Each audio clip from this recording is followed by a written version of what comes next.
नमस्कार, जय महाराष्ट्र मित्रांनो। शिंदे गटात बंडाची मोठी ठिणगी। या बंडाने शिंदे गटात सर्वात मोठं वाजलंय काहूर।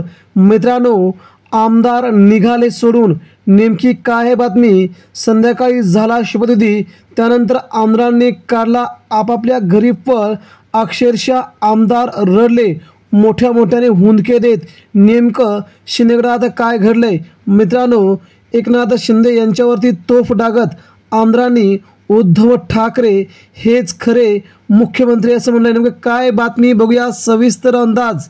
मित्रांनो, महाराष्ट्रामध्ये काल विधानसभेच्या सदस्यांचाच म्हणजे आमदारांचा शपथविधी पार पडला। या दरम्यान शिंदे गटातील मंत्री खूप प्रचंड नाराज असल्याचं जाणवलं। यावेळी नरेंद्र भोंडेकर यांनी तर राजीनामे दिलेत। यानंतर मात्र मुंबईतील आमदारांना मंत्रिपद होईल अशी आशा होती। मात्र प्रकाश सुर्वे हे काल अक्षरशः रडले।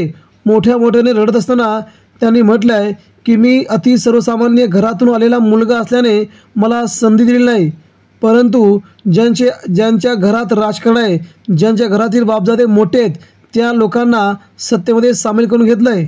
त्यावेळी ते मोठ्या मोठ्याने रडत होते असं सध्या दिसत होतं। आता ते कोणता निर्णय घेतात याकडे सर्वांचं लक्ष लागून असतानाच आता अब्दुल सत्तार देखील प्रचंड नाराज असून त्याने देखील शिंदेंवरती तोफ डागायला सुरुवात केली आहे। माझी काय चुकी होती? मला मंत्रिपद नाकारायचं हे मला समजत नाही। उद्धव ठाकरे यापेक्षा बरे होते का?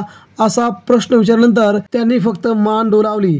त्यानंतर दीपक केसरकर आणि तानाजी सावंत यांची तर खूपच मजा आली। इकडे शपथविधी चालू आहे तर या लोकांनी हॉटेल सोडून पळ काढला आणि तिथे संपूर्ण शपथ होते ना होते तो ज्यांनी आपल्या बॅगाही तिथे ठेवून दिल्या, बॅगा टाकून देत ते आपापल्या घरी निघाले। हॉटेल सोडत त्यांनी थेट शिंदे गटावरती प्रहार केला आहे।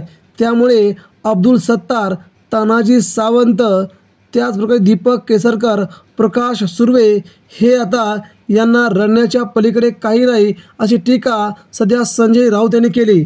याच कारणास्तव शिंदे गटातील हे बहुतांश आमदार आता शिंदे गटाला सोडून जातील असंही त्यांनी म्हटलंय।